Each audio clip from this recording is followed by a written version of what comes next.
श्लोक जो आज हम चर्चा करेंगे। ओम नमो भगवते वासुदेवाय। ओम नमो भगवते वासुदेवाय। ओम नमो भगवते वासुदेवाय। नारायणं नमस्कृत्य नर चैव नरोत्तमं देवीं सरस्वतीं व्यासं ततो जय उदीरयेत्। नष्टप्रायेषु अभद्रेषु नित्यं भागवत सेवया भगवते उत्तम श्लोके भक्तिर्भवते नैष्ठिकी। ग्रंथराज श्रीमद्भागवतम की जय। ओम अज्ञानतिमिरान्धस्य ज्ञानाञ्जनशलाकया चक्षुरुन्मिलितं येन तस्मै श्रीगुरुवे नमः। नमो ओम विष्णुपादाय कृष्णप्रेष्ठाय भूतले श्रीमते भक्तिवेदांत स्वामिन्निति नामिने। नमस्ते सरस्वते देवे गौरवाणी प्रचारिणे निर्विशेष शून्यवादी पाश्चात्य देश तारिणे। जय जगत गुरु श्री प्रभुपाद की जय। हरे कृष्ण। तो श्लोक संख्या 5 है ना, एक बड़ा महत्वपूर्ण श्लोक है जैसा कि मैंने कहा। और इसमें क्या कह रहे हैं सुखदेव गोस्वामी। तस्मात् भारत सर्वात्मा भगवान ईश्वरः हरिः श्रोतव्यः कीर्तितव्यश्च स्मर्तव्यः च इच्छता अभयम्। ने श्लोक बड़ा सुंदर है, इसको याद करने का प्रयास किया जाना चाहिए वैसे, है ना।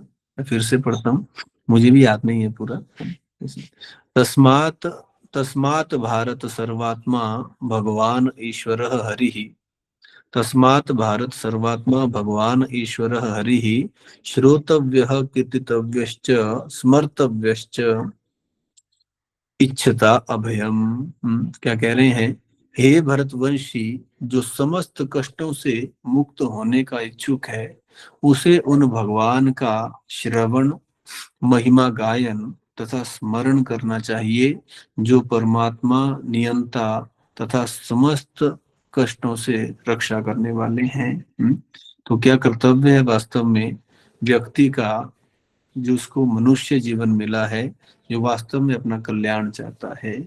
तो कुछ नहीं बोला, बड़ा सिंपल काम बोला है।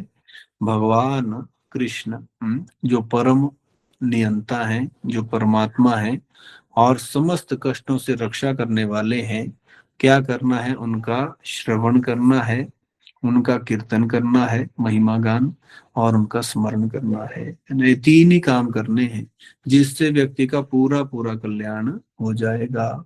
जो व्यक्ति समस्त कष्टों से मुक्त होने का इच्छुक है, अब इस श्लोक को जितना लिटरली हम लें, लिटरली माने है ना, सीधा मतलब इसका अपने जीवन में स्वीकार करें, उतना हमारा लाभ होगा, है ना। कई बार हम सोचते हैं कि ठीक है ना, कर ली हमने थोड़ी सी भक्ति, बाकी समय अब कुछ भी करें क्या फर्क पड़ता है। पर इसका मतलब कैसा लेना पड़ेगा हमें, बिल्कुल जो लिखा है, जो बोला है ना, जो गुरु परंपरा से या जो सुखदेव गोस्वामी से निकला है ये दिव्य श्लोक, जितना अधिक इसको अपने जीवन में स्वीकार करेंगे, सीधा सीधा अधिक से अधिक भगवान का श्रवण, अधिक से अधिक भगवान का महिमा गायन और अधिक से अधिक भगवान का स्मरण, तो वैसे व्यक्ति वो समस्त है ना कष्टों से मुक्त हो जाएगा।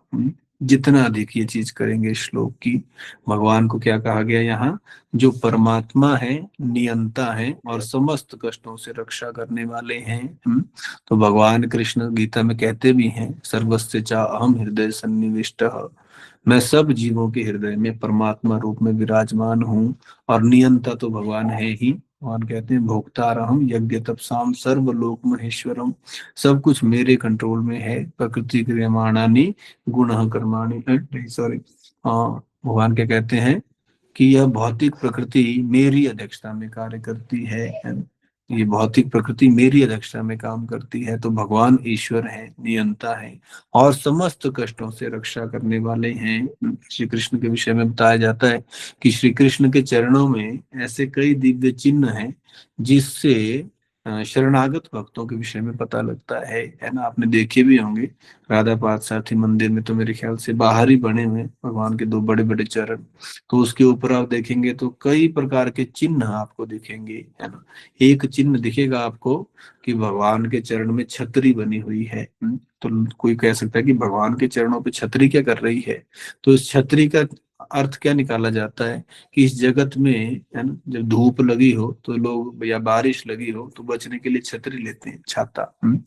पुराने समय से राजे महाराजे भी सिर के ऊपर छतरी लेके चलते थे। तो वैसे ही श्री कृष्ण के जो भक्त हैं, श्री कृष्ण के जो शरणागत हैं, संसार में जितने भी कष्ट हैं उससे भगवान अपने भक्तों की रक्षा करते हैं, है ना। चामर, अथवा चामर सॉरी, छतरी को कुछ बोलते हैं इसको पुरानी भाषा में, वो छतरी भगवान के भक्तों के ऊपर एक दिव्य छतरी के रूप में काम करते हैं श्री कृष्ण के चरण। और श्री कृष्ण के चरणों में एक ऑक्टागन भी दिखाई पड़ता है ना, एक 8 कोण वाला एक यंत्र टाइप। कोई बार वो कह सकता है व्यक्ति कि ये क्या बना हुआ है श्री कृष्ण के चरणों में, तो इसमें बताया जाता है कि श्री कृष्ण के चरणों में जो 8 दिशाओं वाला जो ऑक्टागन बना हुआ है, ये किस चीज का सूचक है कि श्री कृष्ण अपने शरणागत भक्तों की 8 दिशाओं से रक्षा करते हैं, 8 दिशाओं से रक्षा करते हैं, है ना। 4 दिशाएं तो हम जानते ही हैं, है ना। हाँ, 4 दिशाएं तो हैं ही, पर इसके अलावा और भी 4 हैं, ऊपर नीचे हो गई और ईस्ट, ये बाकी 4 दिशाओं के बीच में ये अलग से दिशाएं हैं, है ना। तो भगवान 10 दिशाओं से अपने भक्तों की रक्षा करते हैं या 8 दिशाओं से अपने भक्तों की रक्षा करते हैं। समस्त कष्टों से रक्षा करने वाले कौन है? श्री भगवान कृष्ण। एक और चिन्ह मिलता है श्री भगवान के चरणों में, चक्र का, है ना। तो चक्र का चिन्ह का क्या सूचक है कि ये चक्र के चिन्ह से भगवान सूचित करते हैं कि मेरे जो भक्त हैं, शरणागत हैं, उनके जो 6 प्रकार के अनर्थ हैं, जो वास्तव में हमसे पाप कर्म करवाते हैं और पाप कर्म करने के कारण कष्ट मिलता है, तो भगवान के चरणों में ये जो चक्र है, ये चक्र समस्त प्रकार के अनर्थों का नाश कर देता है ना। जो नॉर्मल चक्र है वो भगवान उससे गला काटते हैं दुश्मनों का, पर ये जो भगवान के चरण में चक्र है, इससे अपने शरणागत भक्तों के जो अनर्थ हैं उनको काट देते हैं। और व्यक्ति को संसार में पाप के कारण कष्ट मिलता है, पर श्री कृष्ण के चरण पे एक वज्र का निशान भी है, वज्र। तो जैसे वज्र बड़ी बड़ी पहाड़ियों पे गिरता है ना, मान लो पहाड़ी के ऊपर बिजली गिरी, तो पहाड़ी भी उससे जीर्ण शीर्ण हो जाती है, पहाड़ी भी टूट जाती है। तो बताते हैं कि श्री कृष्ण के चरण कमलों का जो ध्यान करता है, श्री कृष्ण का जो स्मरण करता है, वो वज्र के समान है। जैसे वज्र पहाड़ी का नाश कर देता है, श्री कृष्ण का ध्यान करने वाले भक्तों के जो पहाड़ के समान पाप कर्म भी हो, है ना, जितने भी पाप कर्म हो, है ना, जितने हमारे संचित हो अथवा प्रारब्ध हो, जितना भी हो, मूल हो बीज के रूप में, वो सब जो है भगवान श्री कृष्ण के चरण नाश कर देते हैं, है ना। ऐसे अद्भुत है श्री कृष्ण के चरण। और गीता में भगवान स्वयं कहते हैं कि हे अर्जुन, मैं तुम्हें समस्त प्रकार के पापों से मुक्त कर दूंगा, तुम चिंता मत करो, माँ शुचः। मैं सब प्रकार के पापों से तुम्हें मुक्त कर दूंगा। तो इस प्रकार से भगवान कैसे हैं? समस्त कष्टों से रक्षा करने वाले, परम नियंता। मैया दक्षिण प्रकृति सूयते सचराचरम, सब कुछ भगवान की दक्षता में चल रहा है। और परमात्मा भगवान कृष्ण, तो ये सब कुछ करेंगे भगवान किस व्यक्ति को? जो भगवान का स्मरण करेगा, जो भगवान का श्रवण करेगा और भगवान का महिमा गान करेगा। और ये बिल्कुल बिल्कुल ठीक बात है, पर इसको अनुभव कौन करेगा? जो प्रैक्टिकली ये चीज करेगा। तात्पर्य थोड़ा लंबा है और बड़ा सुंदर लिखा है प्रभुपाद जी ने। तात्पर्य में कहते हैं, पिछले श्लोक में सुखदेव गोस्वामी ने यह बताया कि किस प्रकार मूर्ख एवं भौतिकतावादी व्यक्ति सोकर, विषय जीवन में लिप्त रहकर, आर्थिक दशा सुधारने तथा उन कुटुंबियों के भरण पोषण में जो विस्मृति के गर्भ में विलीन हो जाने वाले हैं, अपने मूल्यवान समय का अपव्यय करता है। तो नॉर्मल व्यक्ति की यही जीवन है। हम क्या करते हैं संसार में? सोने में समय जाता है बहुत सारा, या विषयी जीवन में लिप्त रहकर, है ना, भौतिक संसार के भोगों के पीछे भागते रहते हैं। कुछ ऐसे हैं वो बोलते हैं कि अपने पैसे कमाओ, है ना, संसार में, है ना, पैसा होना चाहिए, मेहनत करो, ये करो वो करो, कईयों का जीवन इसी में निकल जाता है।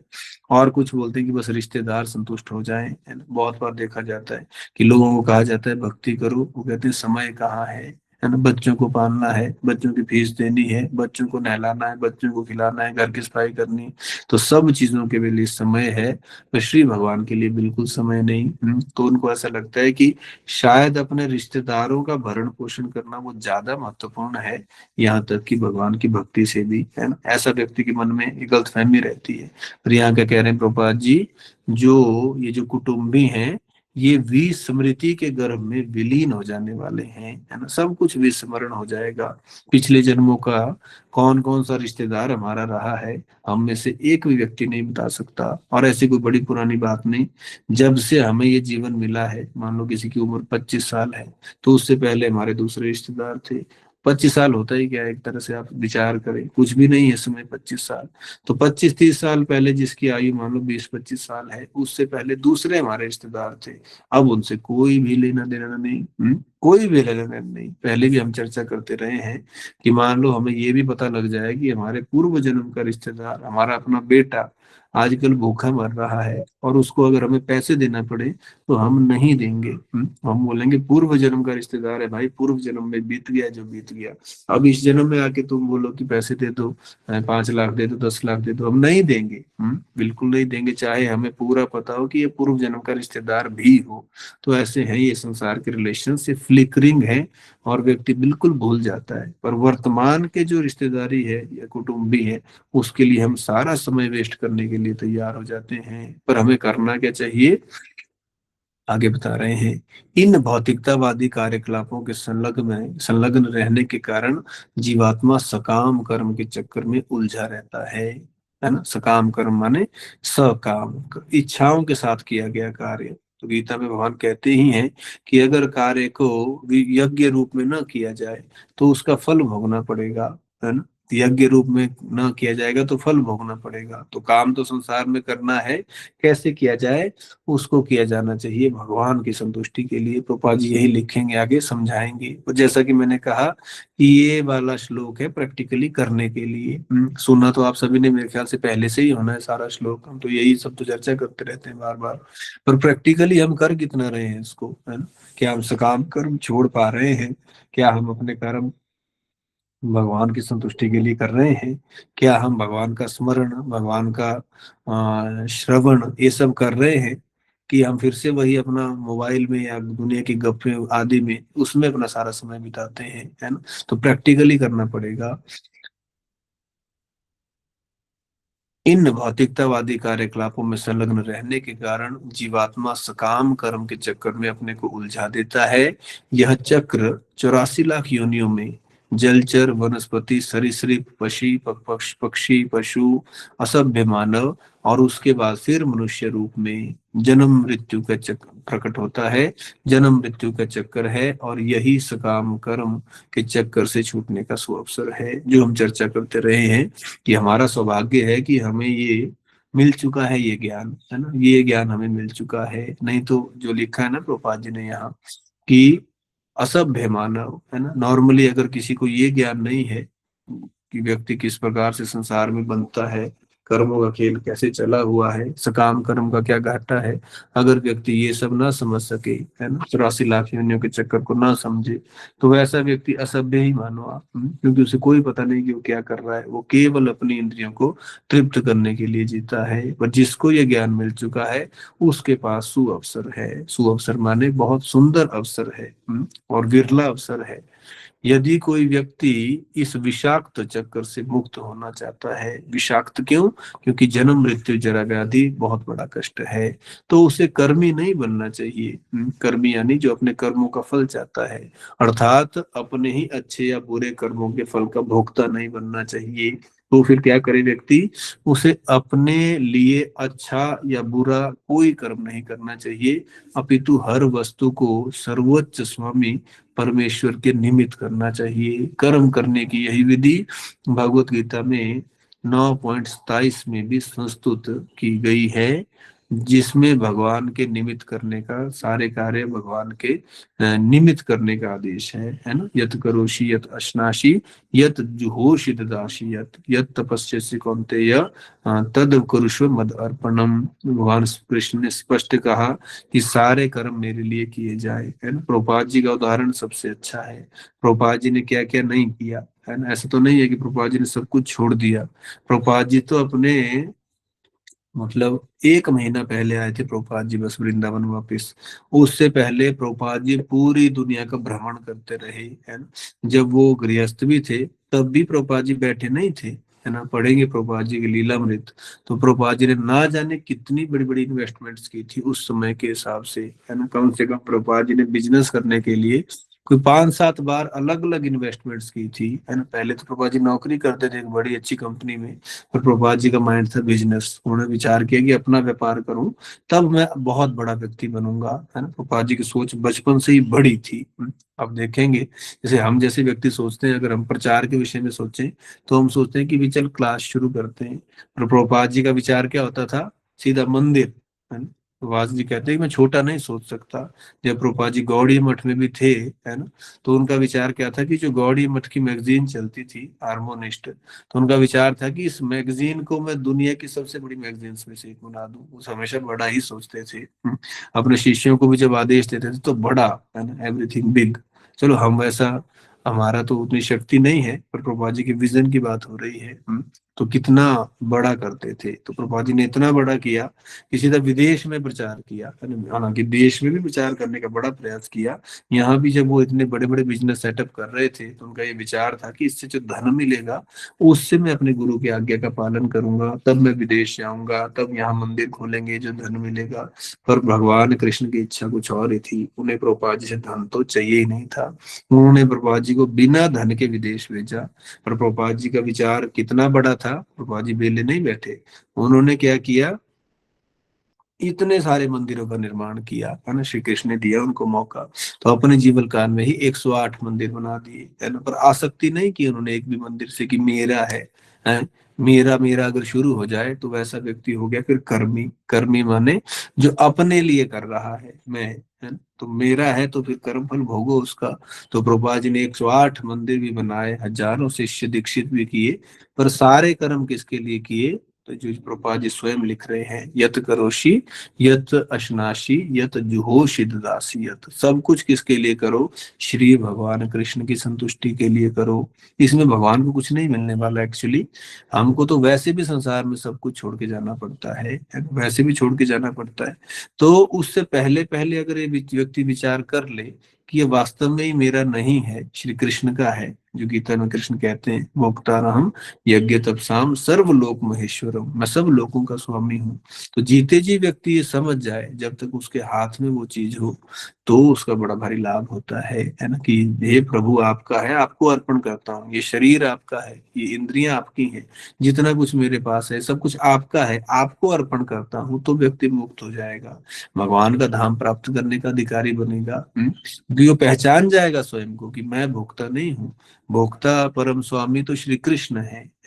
उनको सेवा में ये सब लगना चाहिए। पर जब तक व्यक्ति स्वयं के लिए करेगा तो बंधा रहेगा। तो व्यक्ति इस चीज को अपने अंदर लाए कैसे, क्योंकि अभी तो हमारे हृदय में क्या है, संसार को भोगने की भावनाएं हैं। तो भोग की भावना सेवा की भावना और प्रेम की भावना से कैसे बदलेगी, ये कोई आसान काम नहीं है। हम देखते हैं कि हम सब कितने ही ज्यादा अपने स्वभाव से बंधे हैं, है ना। अपने स्वभाव से बाहर कौन जा सकता है, अभी तो भोक्ता भाव है।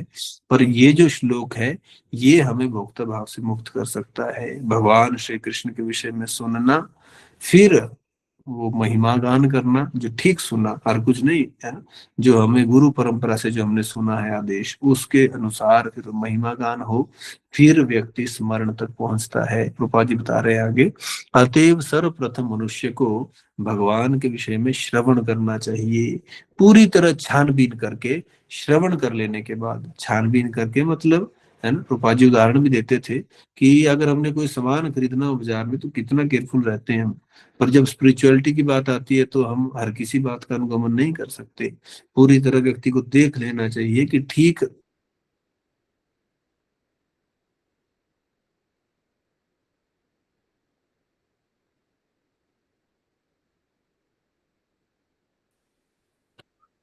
हरे कृष्णा।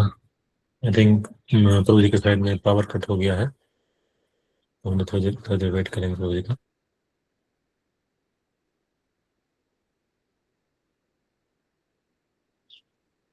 हरे कृष्णा कृष्ण कृष्ण हरे हरे, हरे राम राम राम हरे हरे, हरे कृष्ण कृष्ण कृष्ण हरे हरे, हरे राम राम हरे हरे। हरे कृष्ण जी, ये मेरी हरे लाइट चली कृष्ण गई थी प्रभु जी। एक्चुअली। हाँ, लाइट चली गई थी एक्चुअली, वाईफाई भी उड़ गया। आज मैंने फोन से कनेक्ट किया है। चलो, समाप्ति होने वाला है, पर इम्पोर्टेंट वाली बात रह गई है अभी। तो व्यक्ति को क्या करना चाहिए? पहले ठीक जगह से श्रवण करना चाहिए, है ना? जो प्रभुपाद जी लिख रहे हैं, पूरी तरह से छानबीन करके श्रवण, व्यक्ति ठीक ठीक समझ ले, उसे भगवान के कार्यकलापों का महिमा गायन करना चाहिए, है ना? फिर करना चाहिए उसको महिमा गान। ये जो हरे कृष्ण महामंत्र का जप है, कीर्तन है, ये भी तो महिमा गान ही है। और जो हम अभी चर्चा कर रहे हैं, ये भी महिमा गान है। श्री कृष्ण की लीला को हम गाते हैं, वो भी महिमा गान है। इस तरह वह निरंतर भगवान के दिव्य स्वभाव का स्मरण कर सकेगा। तो ये तीन चीजें बोली इसमें, श्रवण कीर्तन स्मरण। तो नवदा भक्ति में यही तीन सबसे पहली है, और यही तीन सबसे महत्वपूर्ण भी बताई जाती हैं। अन्य चीजें भी आगे आगे आती जाएंगी, पर ये तीन मोस्ट इंपॉर्टेंट है।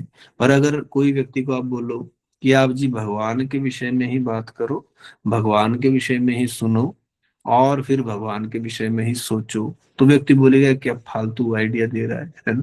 तो हम क्या संसार में और कुछ भी ना करें? हम टीवी ना देखें, हम मोबाइल ना देखें, हम दुनियादारी की चर्चा ना करें, हम दुनिया ना देखें, घूमे फिरे नहीं, हम सब कुछ छोड़ दें? इस श्लोक की माने तो हम सब कुछ छोड़ कछाड़ के यही करें, बस माला पकड़ रखो, आपसे लेक्चर सुनते रहो, वो बस सोचते रहो भगवान के बारे में। तो क्या हमारी कोई और जिंदगी नहीं है? तो इसके विषय में एक्चुअली अगर हम समझें, तो वास्तव में संसार में हम वैसे भी क्या करते हैं? हम कुछ ना कुछ सुनते रहते हैं, कुछ ना कुछ हम बोलते रहते हैं, और जो हम सुनते बोलते हैं वही हम सोचते रहते हैं, है ना? ये नेचुरल प्रोसेस है। अब देखो, नॉर्मली आजकल हर एक व्यक्ति मोबाइल देखता रहता है घंटों घंटों। तो व्यक्ति कुछ ना कुछ तो देख ही रहा है, आज भी कुछ ना कुछ तो सुन ही रहा है ना? और जो हम देखते सुनते हैं बोलते रहते हैं, है ना? या दुनियादारी की बात करते रहते हैं, और वही हमारे दिमाग में भी चला रहता है। सुखदेव गोस्वामी का आइडिया है कि ये सब फालतू चीजें हटाओ और श्री कृष्ण को इसके स्थान पे लाओ। श्री कृष्ण के विषय में बोलो, सुनो और उनका स्मरण करो। पर इसका लाभ क्या होगा? संसार में जब हम चर्चा करते हैं, है ना, जैसे मूवी धुरंधर आई है, उस सब जगह उसकी चर्चा हो रही है, देखो ये हो गया, वो हो गया, ऐसा कर दिया, वैसा कर दिया। सारी शक्ति किसमें जा रही है? धुरंधर मूवी को सुनने में, उसके बारे में सोचने में, और उसकी बात करने में। पर उसके स्थान पे अगर श्री कृष्ण को रख दिया जाए उस जगह, तो आप पाएंगे कि वास्तव में हमें वो सुख शांति का अनुभव होगा जो हमें वास्तव में चाहिए, क्योंकि श्री कृष्ण है सर्वाकर्षक। अगर उनके विषय में ये कार्य कोई व्यक्ति कर ले, जैसे प्रहलाद महाराज करते हैं कि मैंने तो भगवान आदत डाल ली अपने को कि मैं सदा अपने मन को आपके गायन कीर्तन स्मरण में लगाए रखता हूँ, तो मुझे अपनी कोई टेंशन है ही नहीं, क्योंकि मैंने अपने को ऐसे ट्रेंड कर दिया है कि मैं सदा आपका स्मरण करता रहूं, सदा आपके बारे में महिमा गान करता रहूं, फालतू बात करनी नहीं। और आपके नाम का जप कीर्तन करता रहूं, आपका गुणगान करता रहूं। तो इस प्रकार से मुझे अपनी कोई चिंता नहीं, मैं देखता हूँ मेरा कल्याण तो हो ही रहा है, पर मुझे अन्यों की चिंता है जो अपने मन को संसार में लगा के रखते हैं, अपनी वाणी को और अपने कानों को संसार में लगा के रखते हैं। श्री कृष्ण जो है वो सर्वाकर्षक हैं, सबसे ज्यादा आनंद देने वाले हैं। उनके विषय में हम जितना अधिक अपने मन को, अपनी वाणी को और कानों को लगा सके, हमारा सबसे बड़ा लाभ होगा, बहुत बड़ा लाभ होगा। क्योंकि ऐसे भक्त के सामने श्री कृष्ण स्वयं को प्रकट करते हैं, और श्री कृष्ण अपना दिव्य आकर्षण वैसे भक्त को प्रदान करते हैं। इसके बाद किसी के मन में आ सकता है तो हम दुनियादारी छोड़ दें। देखो, दुनियादारी को छोड़ नहीं सकता, है ना? हर एक व्यक्ति को संसार में काम करना पड़ता है, हर एक व्यक्ति को पैसा कमाना पड़ता है, और संसार की बातें सुननी देखनी तो पड़ती ही है ना? ऐसा थोड़ी बोल रहे कि पट्टी लगा के घूमो आप सड़क पे, या कोई बात करने लगे तो आप कान में उंगली डाल दो। ऐसा कुछ नहीं कहा जा रहा। इसमें जो ये बात हो रही है, ये बात हो रही है जो हमारे पास संसार का जो समय हम उससे बचाते हैं भगवान के लिए समय, है ना? प्रैक्टिकल बात हो रही है कि कम से कम सुबह आप 16 माला के लिए समय निकालो, दिन के समय इंद्र तृप्ति में समय वेस्ट ना करो, उसको भी श्री भगवान में लगाओ। और धीरे धीरे जब व्यक्ति प्रगति करता है, तो उसकी स्थिति ऐसी हो जाती है स्मरण की विधि से वो भगवान के साथ सदा युक्त रहता है, वो भूल नहीं पाता। और धीरे धीरे तो ऐसा प्रगाढ़ संबंध बनता है कि वैसा भक्त क्षण भर भी भगवान को नहीं भूल पाता, क्योंकि श्री कृष्ण इतने आकर्षक हैं, इतने सुख प्रदान करने वाले हैं। फिर वैसे भक्त के लिए संसार की चीजों के बारे में सुनना, अपना दिमाग संसार की व्यर्थ बातों में ले जाना, उससे तो वो बिल्कुल बचता है। और जहां तक बात रही काम धंधा, वो तो करना ही है। भक्तगण अपने कर्तव्य को ज्यादा अच्छे से कर पाते हैं। मान लीजिए कोई व्यक्ति फोन में एडिक्टेड है, तो उसको आप कोई भी काम देंगे तो करेगा ही नहीं। चाहे बच्चा हो गया, आप उसको किताब पकड़ाओ फोन देखेगा। बड़ा नौकरी पेशा व्यक्ति हो गया, वो काम के बजाय फोन देखेगा। वहीं कोई मान लो घर में हाउसवाइफ ही हो, कोई माता या प्रभु, तो उसको भी फोन देखने आता है, तो टाइम से खाना भी नहीं बना सकता, टाइम से अपना काम पूरा नहीं कर सकता। तो भक्तगण अपने सारे कर्तव्य बिल्कुल ठीक पूरे करते हैं। क्योंकि वो सतुगुण में तो रहते ही हैं कम से कम, तो सारे कार्य ढंग से करते हैं। तो अतएव सर्वप्रथम मनुष्य को भगवान के विषय में श्रवण करना चाहिए, पूरी तरह छानबीन करके। श्रवण कर लेने के बाद उसे भगवान के कार्यकलापों का महिमा गायन करना चाहिए। इस तरह वह निरंतर भगवान के दिव्य स्वभाव का स्मरण कर सकेगा। भगवान का श्रवण तथा महिमा गायन भगवान के दिव्य स्वभाव से अभिन्न है, और इस तरह करने से मनुष्य सदैव भगवान के सानिध्य में रहेगा। तो भगवान पूर्ण है, उनका नाम पूर्ण है, उनका स्मरण पूर्ण है, पूर्ण सुख हमें मिलेगा भगवान से युक्त रहने से। इससे भगवान परमात्मा है जो सब जीवों के हृदय में विराजमान है। इस प्रकार उपयुक्त श्रवण तथा महिमा गायन की विधि से भगवान समग्र सृष्टि को अपनी संगति करने का आमंत्रण देते हैं। आसान सा मार्ग है भगवान का संग करने का। भगवान के श्रवण तथा महिमा गायन की यह विधि सब पर लागू होती है, चाहे जो भी हो, और इससे उसे प्रत्येक कार्य में परम सफलता मिलेगी, है ना। जो मैं शुरू में कह रहा था कि प्रैक्टिकली करना ही। पर मनुष्य की कई श्रेणियां हैं, मनुष्य की कई श्रेणियां हैं, कर्मी, ज्ञानी, योगी तथा अनन्य भक्त। इन सब पर इच्छित सफलता प्राप्त करने के लिए यही विधि लागू होती है। प्रत्येक व्यक्ति सभी प्रकार के भय से मुक्त होना चाहता है और सर्वाधिक सुख भोगना चाहता है। इसे प्राप्त करने के लिए सम्यक विधि की संस्तुति श्रीमद् भागवतम में हुई है, जो सुखदेव गोस्वामी जैसे महान अधिकारी द्वारा कथित है ना। बात यह है कि प्रैक्टिकली हम कितना करते हैं इसको, है ना। दोनों चीजें करना पड़ेगी। संसार से अपना मन निकाल के भगवान में लगाना पड़ेगा। दोनों चीजें एक साथ नहीं चलती। संसार भी चला हुआ है, भक्ति भी चली हुई है, फिर वो डावाडोल ही रहता है काम। भगवान के श्रवण तथा महिमा गायन से मनुष्य के सारे कार्यकलाप आध्यात्मिक बन जाते हैं, और इस तरह भौतिक दुखों की सारी अवधारणाएं पूरी तरह से नष्ट हो जाती हैं, है ना। चलिए, बहुत बहुत धन्यवाद। हरे कृष्णा। आपसे भक्तों चंदन प्रणाम जी। हरे कृष्णा प्रभु जी, बहुत सुंदर प्रभु जी आपने व्याख्या किया इस श्लोक का, और बहुत ही प्रैक्टिकल जो है प्रैक्टिकल तौर पे आपने पूरा बताया किस तरह से हम भगवान के स्मरण कीर्तन में लगे रह करके अब हम सारे जो है दुखों से दूर हो सकते हैं और सारे भय से मुक्त हो सकते हैं। प्रभु जी कुछ प्रश्न सकते हैं, समय है प्रभु जी आपके पास? जी प्रभु जी। आप किसी के कोई प्रश्न है तो आप पूछ सकते हैं प्रभु जी से, आप हैंडल कर सकते हैं। फैसली माता जी आप हैंडल कर सकते हैं।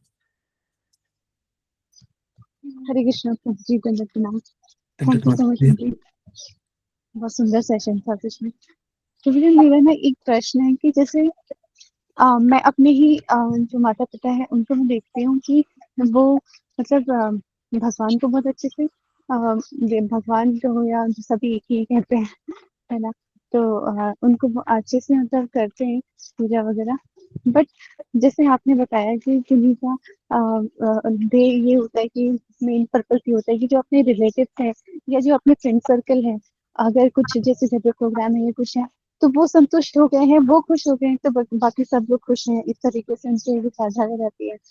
ये किस कारण है प्रभु जी? क्योंकि अगर हम उनको, ऑल्दो हमें पहले खुद का देखना है, बट स्टिल अगर हम चाहते हैं कि थोड़ा सा भी वो कुछ साथ में सेशन भी लेना स्टार्ट कर दिया इस तरीके से, तो वो भी नहीं करते हैं। क्योंकि ऐसा क्यों है प्रभु जी कि उनके दिमाग में ये क्यों रहता है कि भगवान को संतुष्ट करने की सेंटर रखने के बजाय वो रिलेटिव्स और ये सब के बारे में सोचते हैं। हरे कृष्णा प्रभु जी। हरे कृष्णा। तो इसका कारण है एक्चुअली देहात्म बुद्धि, है ना। देहात्म बुद्धि इसका कारण है। और जो पूर्व जन्म के संस्कार हैं, है ना, भगवान कृष्ण को बिल्कुल केंद्र में रख के और अपना तन मन धन सब कुछ उनको देना, ये कोई आम बात नहीं है ना। जीव के परम सौभाग्य से ही ये जीव को ये मौका मिलता है ना, कि व्यक्ति समझ जाता है कि श्री कृष्ण को अपना सब कुछ देना है ना, श्रोतव्य, स्मर्तव्य, कीर्तितव्य, सब कुछ भगवान के लिए। तो नॉर्मली तो व्यक्ति के लिए अपने पूर्व जन्म का खेल है, व्यक्ति के अपने पूर्व संस्कार हैं। तो ये कई बार देखा जाता है कि व्यक्ति सब कुछ सुनने समझने के बाद भी ये चीज नहीं कर पाता है ना। जैसे हम देखते हैं कि हम भक्त हैं, पर हम भी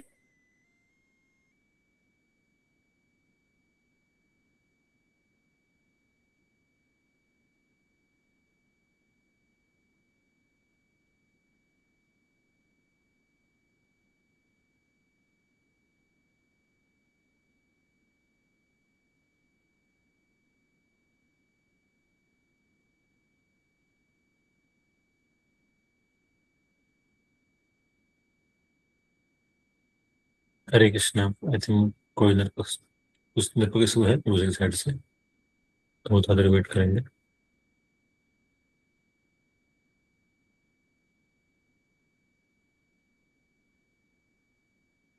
हरे कृष्णा कृष्ण कृष्ण हरे हरे, हरे राम राम राम हरे हरे। हरे कृष्णा कृष्ण कृष्ण हरे हरे, हरे राम राम हरे हरे। हरे कृष्णा कृष्ण कृष्ण हरे हरे, हरे राम राम हरे हरे। कृष्ण कृष्ण कृष्ण हरे हरे, हरे राम राम हरे हरे। हरे कृष्ण कृष्ण कृष्ण हरे हरे, हरे राम हरे हरे। हरे कृष्ण कृष्ण कृष्ण हरे हरे, हरे राम राम हरे हरे। हरे कृष्ण कृष्ण कृष्ण हरे हरे, हरे राम राम हरे हरे। हरे कृष्ण कृष्ण कृष्ण हरे हरे, हरे राम राम हरे हरे। हरे कृष्ण कृष्ण कृष्ण हरे हरे, हरे राम राम हरे हरे। हरे कृष्ण कृष्ण कृष्ण हरे हरे, हरे राम हरे हरे। हरे कृष्ण कृष्ण कृष्ण हरे हरे, हरे राम राम हरे हरे। हरे कृष्ण कृष्ण कृष्ण हरे हरे, हरे राम राम हरे हरे। हरे कृष्ण कृष्ण कृष्ण हरे हरे, हरे राम राम हरे हरे। हरे कृष्ण कृष्ण कृष्ण हरे हरे, हरे राम राम हरे हरे। हरे कृष्ण कृष्ण कृष्ण हरे हरे, हरे राम राम हरे हरे। हरे कृष्ण कृष्ण कृष्ण हरे हरे, राम राम हरे हरे। हरे कृष्ण कृष्ण कृष्ण हरे हरे, हरे राम राम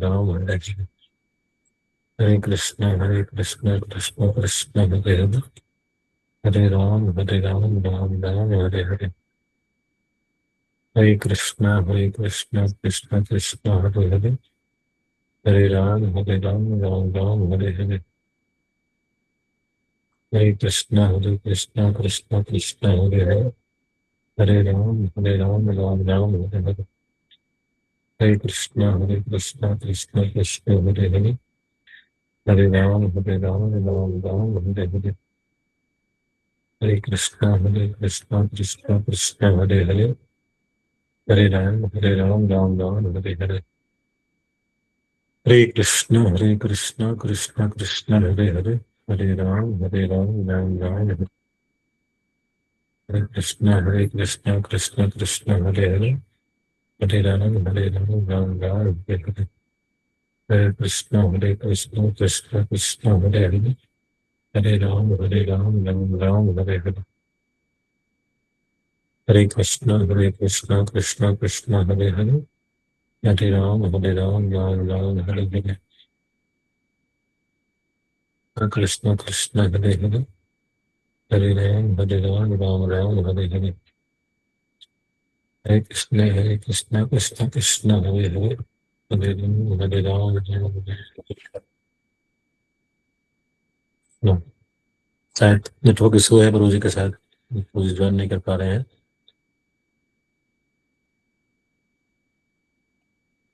तो हम लोग जो हमारा प्रश्न है हम लोग गुरु जी काफी सेशन में आएंगे तो वहाँ पे हम लोग पूछ सकते हैं। बहुत सुंदर आज का जो है श्लोक था, और इसको हम लोग प्रैक्टिकली जो है अपने लाइफ में उतारने का प्रयास कर सकते हैं। बार बार इसका अनुवाद तात्पर्य पढ़ करके प्रयास कर सकते हैं अपने जीवन में इसको उतारने के लिए। एक बार हम लोग प्रभु जी का धन्यवाद करेंगे। बाय लॉर्ड चैंटिंग हरे कृष्णा महामंत्र। हरे हरे कृष्णा कृष्ण कृष्ण कृष्ण हरे हरे, कृष्ण हरे हरे, हरे राम हरे हरे राम, राम राम राम राम हरे हरे राम हरे हरे। प्रभुपाद हरे। की जय, चुंबित गौर जय गोविंद की जय, निताय जय निताय गौर प्रेमानंदे हरि हरि बोल। हरे हरे हरे हरे। हरे कृष्ण। हरे कृष्ण डिवोटीज थैंक यू प्रणाम। डिवोटीज, हरे कृष्णा। हरे कृष्णा, सभी को सादर प्रणाम।